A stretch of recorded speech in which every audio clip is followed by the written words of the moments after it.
हाँ, तो अवंतिका, तुम जानना चाह रही हो कि भट के डुबके कैसे बनते हैं। तो जनरली भट के डुबके उत्तराखंड की और कुमाऊं की एक फेमस डिश है, और जिसके लिए थोड़ी सी मेहनत करनी पड़ती है। और ये देख रहे हो तुम, ये इस प्रकार से ये जो है ये काले भट हैं, और काले भट हैं, ये काले भी होते हैं, गोल भी होते हैं और चपटे भी होते हैं। तो ये 3 तरीके से इसको बनाते हैं हम जनरली। एक तो हम भट को 5-6 घंटे के लिए इसको भिगा देते हैं पानी में, उसके बाद हम पीस के इसको बनाते हैं। और दूसरा तरीका ये होता है, वो भी बहुत स्वादिष्ट लगते हैं, हल्की उसकी भुनी हुई खुशबू आती है। तो आप भट को पहले भून लीजिए और तुरंत उसी समय पीस लीजिए अगर आपको त्वरित उसी समय बनाने हैं। और तीसरा एक तरीका, जनरली इसको लोग बाग कम बनाते हैं, कि आप ये साबुत भट ऐसे ही लीजिए और उसको न बिना भूनिए और न बिना इसको भिगाए हुए आप सीधे ही इसको जो है पीस सकते हैं अगर आपको बनाने हैं। तो ये बहुत स्वादिष्ट बनते हैं, लेकिन कम से कम इसको 2 घंटा कम से कम इसको पकने के लिए चाहिए। और अगर आप लकड़ी के चूल्हे में इसको बनाएं तो ये बहुत स्वादिष्ट बनता है। और देखिए ये किस तरीके से भट पीसे जा रहे हैं। यदि आप सिलबट्टे में पीस सकते हैं तो बहुत अच्छी बात है, एक तो आपकी एक्सरसाइज भी हो जाती है और साथ ही साथ भट का जो स्वाद है बहुत बेहतर बन जाता है। लेकिन यदि आपके पास सिलबट्टा नहीं है तो फिर आप मिक्सी में भी इसको पीस सकते हैं, है ना। तो इस तरीके से पीसने के बाद फिर आगे किस तरीके से बनते हैं हम देखते हैं। पहले तो फिलहाल इसको बढ़िया से बारीक तरीके से पीस लिया जाए।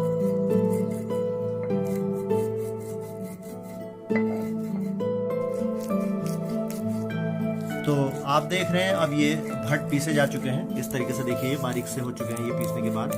और ये सिलबट्टे में पीसे गए हैं तो थोड़ी बहुत इसमें दरदरापन है, और अगर इसको आप मिक्सी में पीसेंगे तो ये और बारीक हो जाएंगे।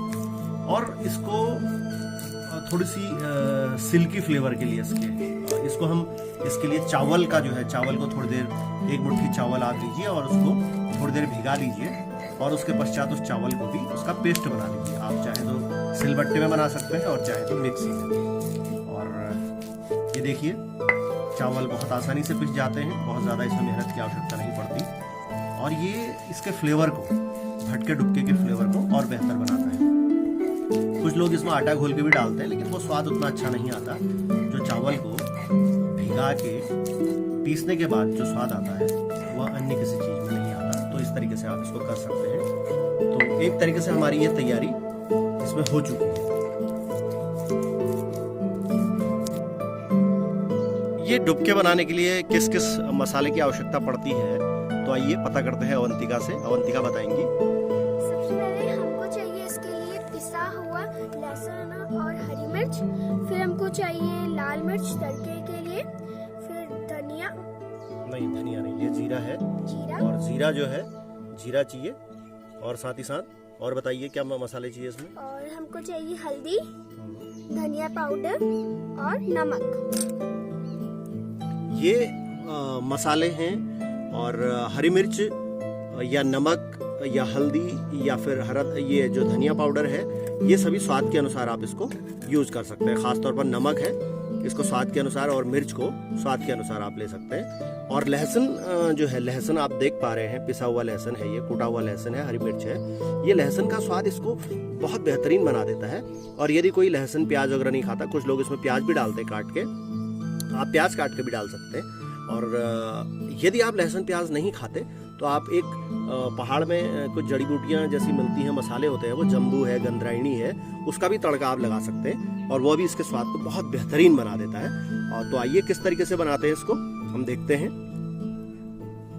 तो हम लोग ये भट के डुबके बना रहे हैं लकड़ी के चूल्हे में। और जनरली आप इसको, हम लोग जब अपने शहरों में होते हैं, शहरों के मकान में होते हैं, तो हम उसको गैस के चूल्हे में ही बनाते हैं और उसमें भी ये पक जाते हैं। किंतु लकड़ी के चूल्हे का जो स्वाद है वो अनूठा होता है और बहुत बेहतरीन, हल्का सा स्मोकी फ्लेवर भी इसमें आता है। और आप देख रहे हैं कि अभी चूंकि हम लोग इस बीच गांव में हैं और अपने लॉकडाउन का आनंद ले रहे हैं यहाँ पर, तो ये जो है लकड़ी के चूल्हे में अगर हम बनाएं तो बहुत बेहतर हो पाएगा। इसके लिए कोई विशेष आवश्यकता नहीं, सगड़ थोड़ी सी एक जरूरत होती है कुछ लकड़ियों की।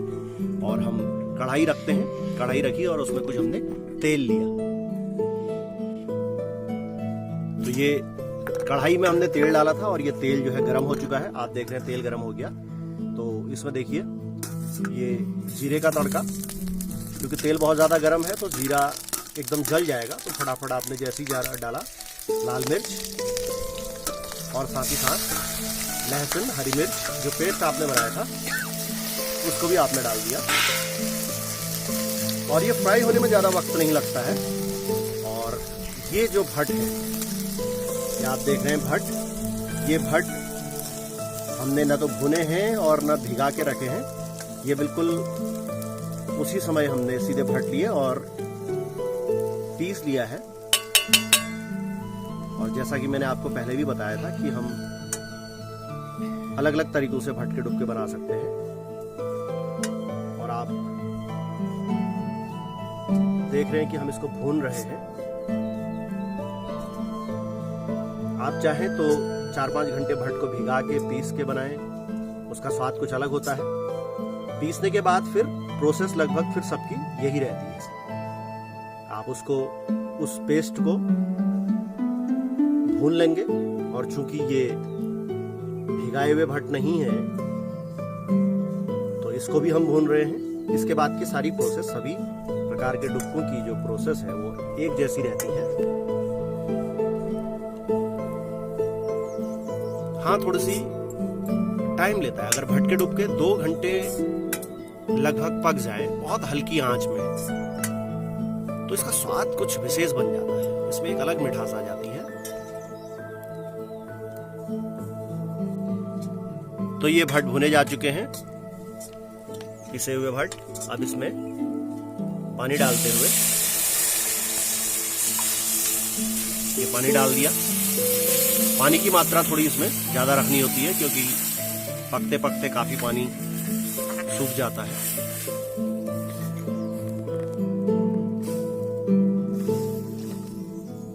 ये देखिए। और पानी के साथ साथ अब इसमें मसाले, ये हल्दी पाउडर,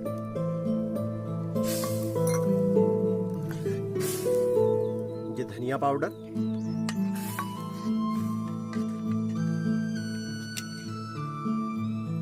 ये नमक स्वादानुसार। और हमने पहले से लगभग कैलकुलेट किया है कितना नमक पड़ेगा। आप चाहें तो इन मसालों को जब आप भट भून रहे हो और भट भुनने की अवस्था में लगभग समाप्ति की ओर हो, यानी भुन चुके हो लगभग, तो उस समय भी आप हल्का सा मसाले डाल सकते हैं। और चाहे तो पानी डालने के बाद भी इनको डाल सकते हैं। और हमने जो चावल का पेस्ट बनाया था, अगर आप शुरू से उसको डाल देंगे तो फिर वो तले लग जाता है और नीचे से, इसमें कढ़ाई में नीचे से वो जलने लगते हैं। तो इसलिए उसको पहले मत डालिए।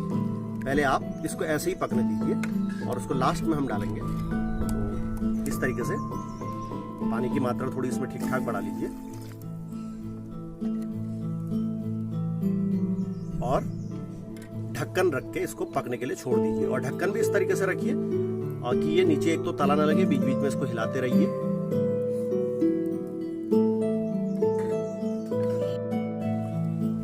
तो आप देख रहे हैं कि लकड़ी के चूल्हे में ये डुबके लगभग 1.5 से पौने 2 घंटे पक चुके हैं और बहुत बढ़िया से ये पक चुके होंगे।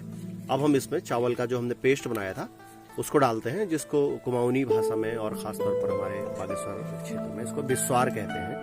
तो ये जो पेस्ट बनाया है ये इसलिए कि इससे जो है डुबके में एक लसलसापन, चिपचिपापन सा आ जाता है और बहुत एक जैसे सिल्की फ्लेवर इससे आ जाता है। तो इसको डालने के बाद भी लगभग हम करीब 20-25 मिनट और पकाएंगे। और ज़रूरी नहीं कि आप गैस चूल्हे में बना रहे हो तो 2 घंटे इसको पकाएं। लगभग पौन घंटे और 1 घंटे के बीच में लगभग डुबके अच्छे से पक जाते हैं। ये तो चूँकि लकड़ी के चूल्हे में हम इस्तेमाल कर रहे हैं और प्रयास कर रहे हैं कि अधिक पक जाए तो बेहतर इसका स्वाद आए। तो ज़रूरी नहीं कि आप गैस चूल्हे में 2 घंटे इसको रखें। आप पौन से 1 घंटे के मध्य में इसको बढ़िया से पका सकते हैं।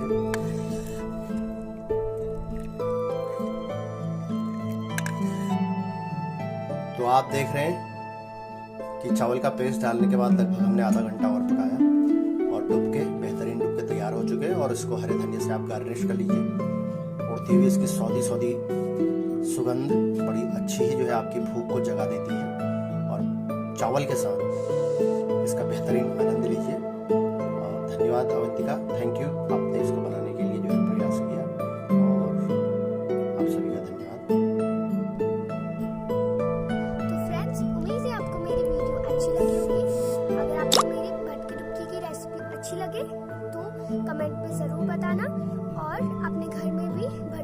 की रेसिपी ज़रूर ट्राई करना। तो फ्रेंड्स, इस वीडियो को लाइक करें, सब्सक्राइब करें और जो नीचे बेल आइकन है उसको भी प्रेस कर दें ताकि जो भी हमारी अगली वीडियो है वो सबसे पहले आप तक पहुंचे। तो चलिए मिलते हैं नेक्स्ट वीडियो में। बाय।